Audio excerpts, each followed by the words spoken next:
Assalamualaikum warahmatullahi wabarakatuh. Perkenalkan, nama saya Qani Nur Hasanah dari Prodi Pengembangan Masyarakat Islam kelas C2. Di sini saya akan mempresentasikan hasil kerja saya yang berjudul Sejarah Pembukuan Al-Quran. Al-Quran, definisi Al-Quran itu ada dua, yakni secara bahasa dan secara istilah. Secara bahasa, Al-Quran berarti bacaan atau yang dibaca. Yang kedua, secara istilah. Secara istilah, Al-Quran yaitu wahyu Allah yang diturunkan kepada Nabi Muhammad SAW melalui malaikat Jibril. Diturunkannya itu secara berangsur-angsur selama kurang lebih 23 tahun di Mekah dan di Madinah. Pengumpulan dan pemeliharaan Al-Quran itu ada dua cara, yakni hifzuhu dan kitabatuhu kullihi. Hifzuhu, menghafalkannya dalam hati, seperti firman Allah dalam surat Al-Qiyamah ayat 16 sampai dengan 19. Yang kedua, kitabatuhu kullihi, penulisan Al-Quran semuanya. Mengapa sih tanah Arab dijadikan sebagai tempat turunnya risalah?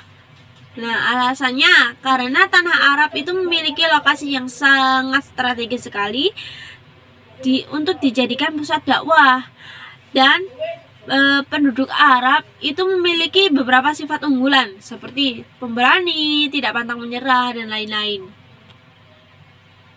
Pengajaran Al-Quran di masa Nabi Muhammad SAW itu ada dua cara, yakni menghafalkannya dan menuliskannya.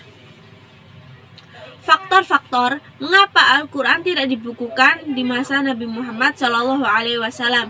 Yang pertama, Nabi Muhammad SAW memiliki kemampuan yang sangat luar biasa. Kecerdasannya di atas rata-rata, ingatannya yang sangat kuat. Yang kedua, sahabat yang pandai menulis itu hanya sedikit. Yang ketiga, adanya larangan Rasulullah untuk menulis. Takutnya apa? Takutnya nanti umat sebelumnya itu memfitnah Nabi, karena beliau yang menciptakan Al-Quran, bukan wahyu dari Allah.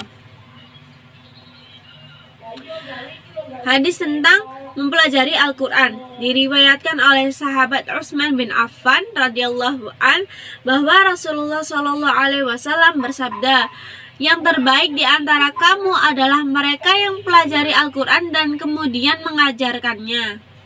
Pembukuan Al-Quran di masa Abu Bakar As-Siddiq. Metode yang digunakan yakni ada dua metode. Yang pertama, menciptakan kondisi bahwa sebuah ayat Al-Quran ini harus disaksikan oleh setidaknya dua orang sahabat. Metode yang kedua, setidaknya ada dua orang saksi yang bersumpah atas nama Allah Subhanahu wa Ta'ala. Media yang digunakan untuk menulis Al-Quran sebelum dibukukan yakni ada di kulit unta, tulang belulang, daun lontar, dan pelepah kurma. Pembukuan Al-Quran di masa Utsman bin Affan. Pembukuan Al-Quran di masa sahabat Utsman ini memiliki latar belakang, yakni meluasnya persoalan perbedaan qiraat di tengah masyarakat pada waktu itu. Sekarang penggunaan lafaz bacaan Al-Quran yaitu menggunakan dialek Quraisy. Kesimpulannya, ada dua upaya Nabi dalam memelihara kemusnahan Al-Quran, yakni dengan menghafalkannya dan menuliskannya. Banyak sahabat Nabi yang berperan dalam pemeliharaan Al-Quran melalui hafalan serta tulisan, baik itu di kalangan perempuan maupun laki-laki, seperti Zaid bin Harisah.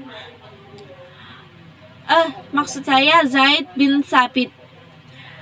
Dan tidak ada keraguan tentang keaslian dan kemurnian Al-Quran karena Allah telah menjamin